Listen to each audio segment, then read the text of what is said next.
दिवाकर एक गरीब किसान है जो फल और सब्जियां उगाकर अपना परिवार पालता है। वो अपने बगीचों में गोबर और बाकी जैविक खाद का प्रयोग किया करता है, जिससे उसकी उगाई बहुत सी चीजें ताजा होती है और सभी ग्राहक उससे ही फल और सब्जियां खरीदते हैं। अरे दिवाकर बाबू, ये पपीते कैसे दिए? 50 रुपए के हैं। 2 पपीता दे दीजिए। ये लीजिए 100 रुपए। दिवाकर के पास ग्राहकों की कमी नहीं है, पर उसी के बगल में ठेला लगाए बैठे भैरव के पास दिन में सिर्फ 1-2 ग्राहक ही आते हैं, क्योंकि भैरव फल और सब्जियां उगाने के लिए रासायनिक खाद का प्रयोग करता है, जिससे उसकी उगाई चीजें ताजी नहीं होती और उसकी आमदनी भी कम होती है और इसी वजह से वो दिवाकर से जलता है। इसका जल्द ही कुछ करना पड़ेगा, नहीं तो ये मेरा पूरा धंधा चौपट कर देगा। भैरव कुछ सोचने लगता है। बहुत सोचने के बाद भैरव के दिमाग में एक आइडिया आता है। वो दिवाकर को फंसाने की साजिश करता है। सुनो दिवाकर भाई, तुम्हें पता है सरकार ने किसानों को सरकारी बीज देने की बात कही है। अरे ये तो बहुत अच्छी खबर सुनाई है भाई तुमने। अच्छे बीज मिलेंगे तो हम लोग और भी अच्छे से फल सब्जियां उगा सकते हैं। तो देर किस बात की है? चलो मैं बीज लेने जा रहा हूँ, तुम भी साथ में चलो। भैरव अपने साथ दिवाकर को ले जाता है और उसे एक सरकारी बीज भंडार से बीज के कुछ पैकेट्स देता है। बीज लेने के बाद दिवाकर वहाँ से चला जाता है और भैरव अपनी चाल चलता है। वो अखबार में खबर छपवाता है कि सरकारी बीज भंडार से एक आदमी ने बीज चोरी किए हैं। भैरव उस अखबार को लेकर दिवाकर के पास जाता है। देखो दिवाकर भाई, किसी ने सरकारी बीज भंडार से बीज चोरी किए हैं और तुम्हारे पास भी कुछ पैकेट बीज के हैं, इसीलिए पुलिस तुम्हें भी पकड़ सकती है। पर ये बीज के पैकेट तो तुमने मुझे दिए हैं ना? हाँ मैंने दिए थे, पर ये बात पुलिस को थोड़ी पता है कि किसको बीज मिले हैं और किसने चोरी की है। तो अब मैं क्या करूं? जब तक ये मामला शांत नहीं हो जाता तुम यहाँ से कहीं दूर चले जाओ। पर मैं जाऊं कहाँ? मैं तुम्हें ले चलता हूँ। भैरव दिवाकर को लेकर दूर एक घने जंगल में जाता है, जहाँ पर एक अंग्रेजों के जमाने का जेल बना हुआ है। तुम कुछ दिन इसी जेल के अंदर छिपे रहो, बाद में मैं तुम्हें वापस बुला लूंगा। तुम्हारा बहुत बहुत धन्यवाद भाई, तुमने मुझे उस बेमतलब की आफत से बचा लिया। भैरव वहाँ से वापस आ जाता है और दिवाकर जेल के अंदर एक तहखाने में छिपकर रहने लगता है। अच्छा हुआ जो दिवाकर का बच्चा यहाँ से चला गया। अब लोगों के पास मेरी फल सब्जियाँ खरीदने के अलावा कोई दूसरा रास्ता नहीं होगा। और भैरव महंगे दाम पर फल और सब्जियाँ बेचने लगता है। भाई साहब, आलू कितने रुपए किलो हैं? 100 रुपए किलो। पर ये तो बहुत ज्यादा महंगा है। मैं तो ऐसे ही बेचूंगा, नहीं लेना है तो जाकर शहर से खरीद कर लाओ। ग्राहक को मजबूरी में भैरव से सब्जियां खरीदनी पड़ती है। दिवाकर के न होने का भैरव पूरी तरह से फायदा उठाने लगता है। इसी बीच कुछ चोर शहर की एक बड़ी सुनार की दुकान से सोना चुराकर शहर से दूर जंगल की तरफ आते हैं। जंगल में चलते हुए उन्हें ये पुरानी जेल दिखती है। सभी आकर इस जेल के पास जाते हैं। इस सोने को छुपाएं कैसे? कुछ तो नया उपाय ढूंढना पड़ेगा। अगर पुलिस ने पकड़ लिया तो समझ लो जेल में चक्की पीसनी पड़ेगी। क्यों ना हम इस सोने को गलाकर ईंट बनाएं और इसे जेल के बाहर से लगा दें। इससे पुलिस को कोई सबूत भी नहीं मिलेगा। हाँ, ये तो बहुत अच्छा आइडिया है। वैसे तुम चोर हो, पर तुम्हारा दिमाग तो पुलिस से भी तेज है। सभी चोर शहर से चुराए हुए सोने को आग से पिघलाते हैं और उनसे ईंट बनाने लगते हैं। चोर सोने से बनाई हुई ईंटों को जेल के बाहर से लगा देते हैं, जिससे पूरी जेल सोने की बन जाती है और चमकने लगती है। ये हुई ना बात, देखो हमने अंग्रेजों की इस जेल को सोने की जेल में बदल दिया है। अब पुलिस तो क्या, सीबीआई वाले भी हमको पकड़ नहीं सकते। चलो यहाँ से चलते हैं और शहर जाकर मजे करते हैं। सभी चोर खुशी खुशी शहर के लिए निकल जाते हैं। दूसरी तरफ कुछ दिन बीत जाने के बाद भैरव दिवाकर को देखने के लिए जंगल में आता है। वो जेल के अंदर जाता है और जोर से आवाज लगाता है, बाहर आ जाओ दिवाकर भाई, मैं भैरव हूँ। भैरव की आवाज सुनकर दिवाकर जेल के तहखाने से बाहर आता है। अच्छा किया भाई जो तुम मुझसे मिलने आ गए, नहीं तो मैं यहाँ पर घुट घुट कर मर ही जाता। भैरव दिवाकर को देखता है और अपने मन में सोचता है, तू मर जाएगा तो मेरा तो फायदा ही फायदा होगा। भैरव के मन में दिवाकर को धोखा देने का विचार आता है। वो दिवाकर से कहता है, अरे भाई क्यों मरने की बात कर रहे हो? अगर तुम्हारा दम घुट रहा है तो चलो मैं तुम्हें नदी के पास ले चलता हूँ, वहाँ पर कुछ देर ताजी हवा में बैठते हैं।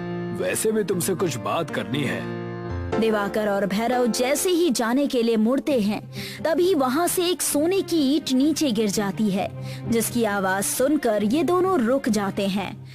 भैरव देखता है कि ईंट बहुत चमकदार है। वो पास जाता है और ईंट को उठाता है।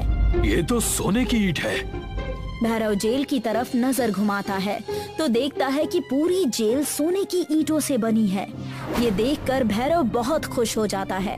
उसको खुश होता हुआ देख दिवाकर उससे पूछता है, क्या हुआ भाई, तुम बहुत खुश नजर आ रहे हो? भैरव ईंट को पीछे छुपाते हुए हड़बड़ी में कहता है, कुछ नहीं, तुम जाओ यहाँ से।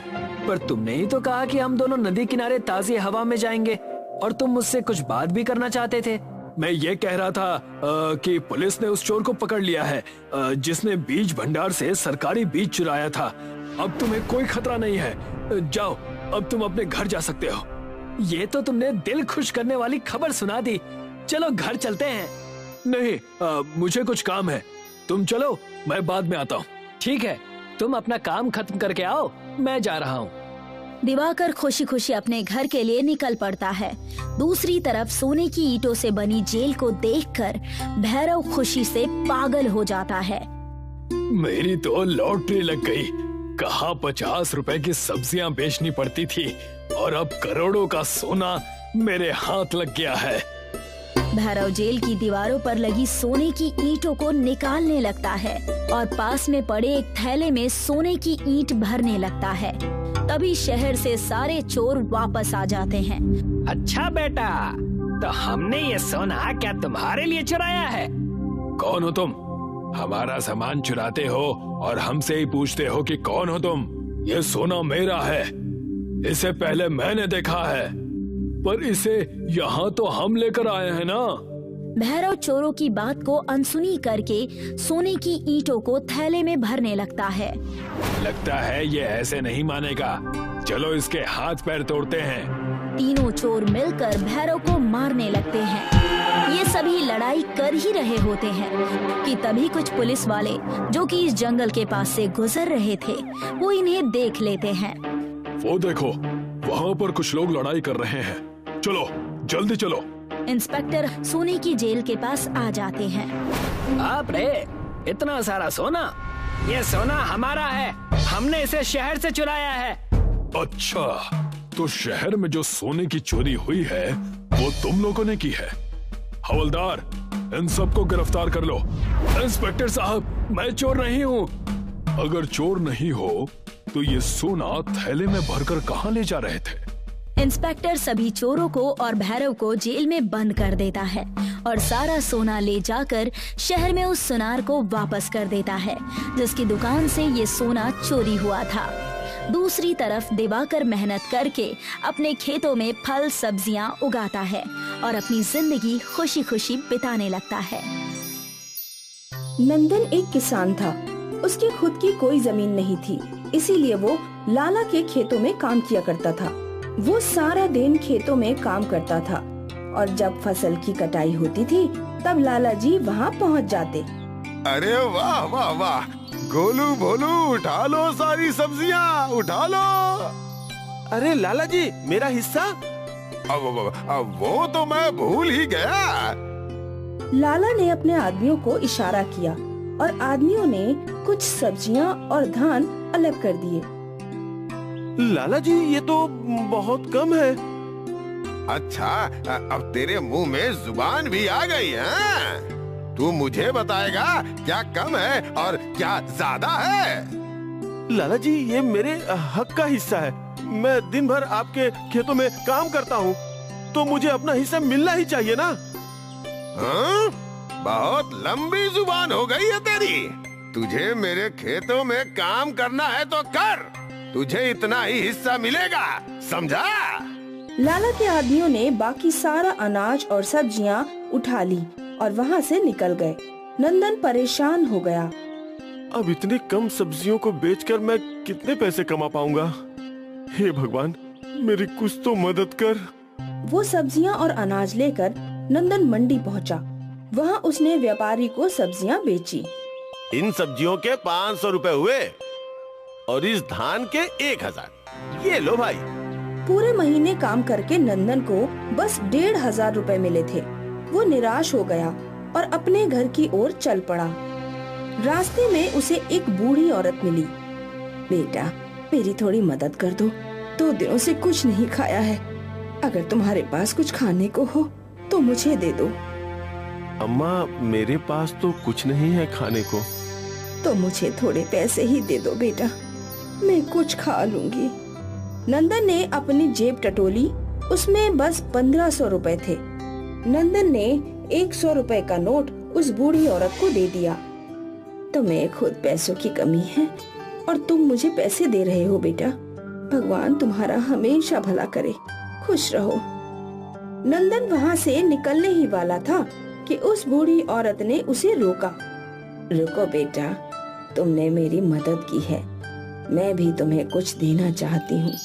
मेरे पास ज्यादा कुछ तो नहीं है, पर ये टमाटर का पौधा है, इसे अपने घर के आंगन में बो देना। नंदन ने वो टमाटर का पौधा लिया और वहाँ से चला गया। घर पहुंचकर उसने सब कुछ अपनी पत्नी को बताया। लाला दिन ब दिन खून चूस रहा है, वो कभी हमें खुशी से जीने नहीं देगा। वो तो है ही करम जला, पर आपने अच्छा किया, उस बूढ़ी औरत को पैसे दे दिए। कम से कम वो एक वक्त का खाना तो खा लेगी। लाइए, ये पौधा मैं लगा देती हूँ। मीना ने वो पौधा आंगन में लगा दिया। अगली सुबह सूर्योदय के बाद मीना पौधों को पानी देने घर से बाहर आई और टमाटर के पौधे को देखकर हैरान हो गई। अरे सुनिए जी, जल्दी जल्दी बाहर आइए। क्या हुआ? वो देखिए। टमाटर के पौधे पर सुनहरा टमाटर? वो सुनहरा टमाटर नहीं, सोने का टमाटर है। मतलब वो बुढ़ी औरत मुझे जादुई टमाटर का पौधा दे गई? वो कोई आम औरत नहीं थी, वो कोई फरिश्ता थी, फरिश्ता। मीना के ऐसे बोलते ही उस पौधे में से एक धुआं निकला और वो बूढ़ी औरत दिखने लगी। भगवान हर किसी के पास खुद नहीं आ सकते, इसीलिए लोगों की अच्छाई आजमाने के लिए उन्होंने हमें भेजा है। नंदन, तुम भले इंसान हो, इसीलिए ये सोने के टमाटर का पौधा मैंने तुम्हें दिया।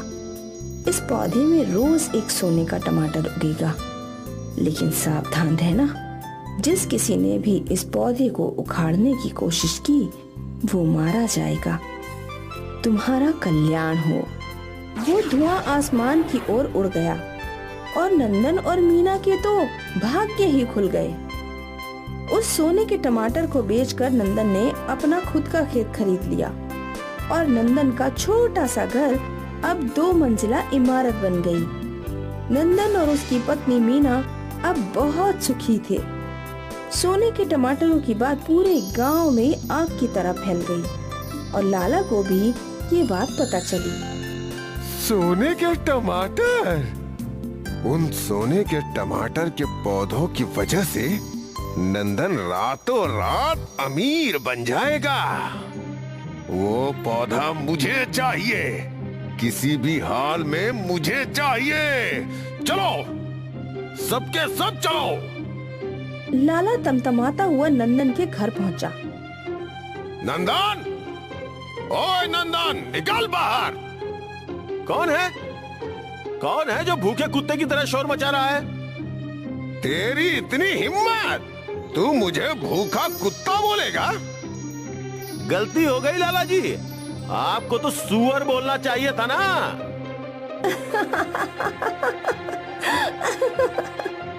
हंसती है, मुझ पे हंसती है। 2 पैसे क्या आ गए? तुम दोनों मेरा मजाक उड़ाओगे? गोलू भोलू, नंदन की पत्नी को पकड़ लो। गोलू भोलू ने तुरंत मीना के हाथ बांध दिए। अरे अरे, ये क्या कर रहे हो? चल हमारे साथ। छोड़ दो मुझे। मेरी पत्नी को छोड़ दो लाला जी। अब आया ना ऊंट पहाड़ के नीचे। अगर तुझे तेरी पत्नी चाहिए तो वो सोने के टमाटर का पौधा मुझे दे दो।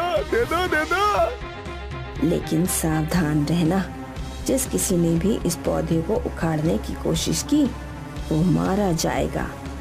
तुम्हारा कल्याण हो। नंदन को बूढ़ी औरत की बात याद आ गई और उसके चेहरे पे मुस्कान आई। मैं देता हूँ, मैं तुम्हें वो पौधा दूंगा, पर तुम्हें खुद उस पौधे को जमीन से उखाड़ना होगा। अब हाँ, ठीक है, इसमें कौन सी मुश्किल है? नंदन लाला को आंगन में ले गया। वो रहा, वो सोने के टमाटरों का पौधा। वाह, अब वो पौधा मेरा है, मेरा। लाला ने जैसे ही पौधे को खींचने की कोशिश की, जमीन में से पौधे की लंबी लंबी जड़ें बाहर आ गईं और लाला के शरीर पर लिपट गईं। अरे ये क्या? गोलू भोलू, बचाओ मुझे। लाला को बचाने के लिए उसके चेले आगे आए और पौधों की जड़ों ने गोलू भोलू को भी लपेट लिया। बचाओ! अरे लाला, तेरी वजह से हम भी फंस गए। बचाओ! पौधे की जड़ों ने लाला के साथ साथ गोलू भोलू को भी जमीन में खींच लिया। अब हमें कोई सता नहीं सकता। बिल्कुल, लाला का अंत हुआ और उस दिन के बाद नंदन और मीना के साथ साथ गांव वालों की भी जिंदगी सुखद हो गई। सभी को लाला की ज्यादतियों से आजादी मिल गई। नंदा के सोने के टमाटर के पौधे ने उसे तो अमीर बनाया ही, साथ ही उसने लाला जैसे दुष्ट का भी अंत किया। सोनपुर एक रहस्यमय और गुप्त गांव था। इस गांव में सोना ही सोना था। गांव पर शैतान का राज था।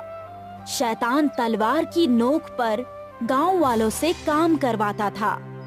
शैतान के चेले चाबुक से मजदूरों को मारा करते थे। फटाफट हाथ चलाओ, जल्दी जल्दी। अगर एक भी रुका तो तुम लोगों की चमड़ी छील दूंगा। हम सब पर थोड़ा तो रहम करो। मुझे बहुत भूख लगी है। अब जब तुम काम पूरा करोगे तभी तुम्हें खाने को मिलेगा। ये हमारे आका का हुक्म है, तो जुबान चलाने से ज्यादा हाथ चलाओ अपने। चाबुक की आवाज गूंजती और मजदूर डर के मारे काम करने लगते। शैतान की फैक्ट्री में कई मजदूर काम करते थे। कुछ सोना पिघलाकर उससे सोने की ईंटें बनाते थे और कुछ सोने की ईंटें यहाँ से वहाँ ले जाते थे और सभी पर पहरा देते थे शैतान के बेरहम चेले, जो उन्हें चाबुक से मारा करते थे। हे भगवान, हमारी मदद करो, हमें इस कैद से आजाद करो।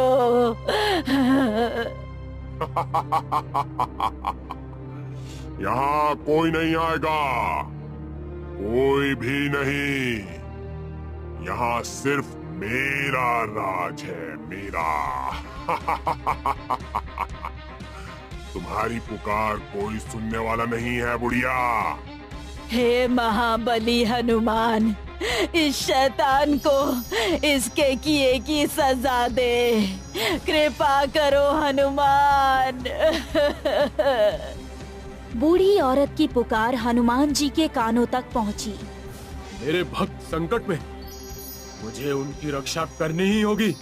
हनुमान जी ने एक युवक का रूप लिया और उड़ते हुए सोनपुर आ पहुँचे।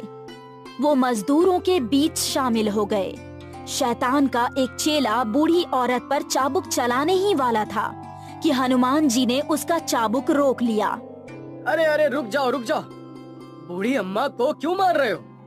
उनकी उम्र देखकर तुम्हें तरस नहीं आता क्या? अरे हम शैतान के चेले हैं, हमें किसी पर तरस नहीं आता, ना उस बूढ़ी औरत पर और ना तुम पर। शैतान के चेले ने हनुमान जी पर चाबुक बरसाना शुरू कर दिया। हनुमान जी हंसते हंसते चाबुक की पीड़ा सहने लगे। अरे रे, रुक जाओ, जान लोगे क्या उस बच्चे की? रुक जाओ, शैतान कहीं के। अरे चुपचाप अपना काम करो। हाँ, सब काम कर रहे हैं, तुम उसे मत मारो। ठीक है ठीक है। शैतान का चेला वहाँ से चला गया और सारे मजदूर काम करने लगे। बूढ़ी औरत युवक के पास गई। बेटा, बहुत दर्द हो रहा होगा ना? उस नास पिटिये ने कितना मारा है तुम्हें, शैतान कहीं का। कोई बात नहीं अम्मा, कम से कम आप बच गईं। धन्यवाद बेटा, तुमने मेरी जान बचाई। भगवान तुझे हमेशा खुश रखे। एक तू है और एक मेरा बेटा। खैर छोड़, काम कर। बूढ़ी औरत सोने की ईंटें उठाने लगी। हनुमान जी भी उसी के साथ जुड़ गए। अम्मा, आप यहाँ कैसे पहुँची? अब क्या बताऊं, मैं बूढ़ी हो गई थी, अपने बेटे और बहू पर बोझ बन गई थी, तो उन दोनों ने मुझे घर से निकाल दिया। कई दिनों तक मैं गांव-गांव भटकती रही और फिर रात के अंधेरे में शैतान के चेले मुझे यहाँ ले आए। अरे भैया, मेरे साथ भी यही हुआ था। रात के अंधेरे में घर के आंगन में सोया था और इन लोगों ने मुझे अगवा कर लिया। तो ये माजरा है। हनुमान जी ने पूरा दिन मजदूरों के साथ काम किया और रात को वो उनके बीच ही सो गए। पर जैसे ही उन्हें आहट सुनाई दी, वो उस दिशा में चल पड़े। उन्होंने देखा कि सारे शैतान के चेले एक साथ बैठे थे। अरे तू यहाँ क्या कर रहा है? लगता है मरने आया है। इसकी मौत इसे यहाँ खींच लाई है। अब किसकी मौत होगी, ये तो प्रभु श्री राम ही बता सकते हैं।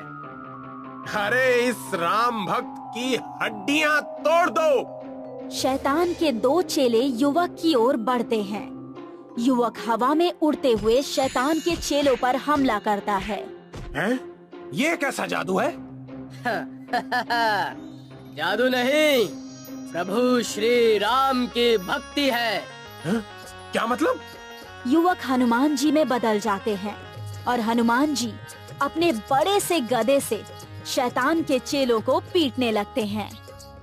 बहुत अत्याचार किया तुम लोगों ने, अब तुम्हें तुम्हारा दंड तो मिलेगा ही। और ये सब हमने अपने आका की आज्ञा से ही किया है। हमें छोड़ दो, माफ कर दो हमें। इस पाप के लिए ना तुम्हें माफी मिलेगी और ना तुम्हारे आका को। हनुमान जी ने अपने गदे से हर चेले के सर पर मारा और वो सब जमीन में धंस गए। तुम्हारे लिए यही सजा है, कीड़े मकोड़े तुम्हें काट काट कर खा लेंगे। हनुमान जी वहाँ से उड़कर शैतान के पास पहुँचे। उठ जा पापी, और उसे उठाकर उसे पीटने लगे। तुझे अपनी शक्ति पर बहुत घमंड है ना? सोना चाहिए तुझे? हनुमान जी ने उसके कमरे से एक सोने का खंभा उखाड़ लिया और उसी खंबे से शैतान को पीटने लगे।